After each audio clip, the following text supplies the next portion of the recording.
सोचो, दुनिया में सिर्फ ज़ुम्बीज़ बच्चे हैं और तुम एक घर में फंस जाओ। फिल्म की शुरुआत में हम एक जंगल के दरमियान बने घर में दो बच्चों को गेम खेलते हुए देखते हैं, लेकिन वो खिड़की के बाहर से गुजरने वाली कुछ अजीब सायों पर तवज्जो नहीं देते।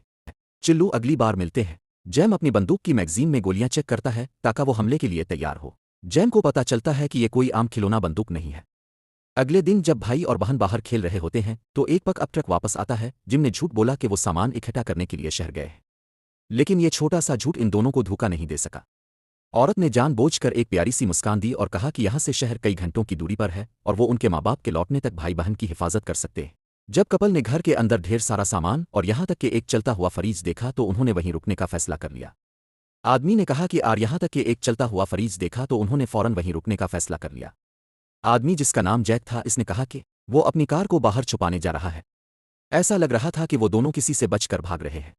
देर रात को जैम ने कपल की बातें सुनी। ऐसा लग रहा था कि वो इस जगह से बहुत खुश थे। हिफाजत के लिए जैम ने, ये इसी का घर था। जैम बाहर से शांत रहा, लेकिन फिर इसने एक अजीब बात कही।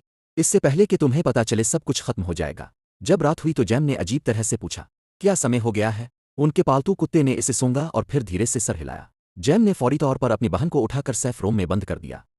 नीचे कपल अपनी ही दुनिया में मगन था और उन्हें आने वाले खतरे का कोई अंदाजा नहीं था। लड़की ने बाथरूम जाने का बहाना बनाया और अचानक खिड़की के बाहर कुछ जासूसों को चुपके हुए देखा।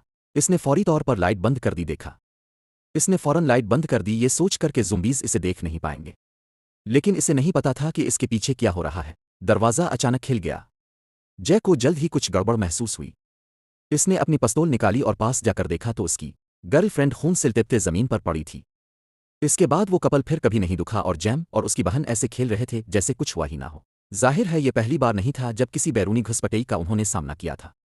इसी तरह के हमलों वाला आदमी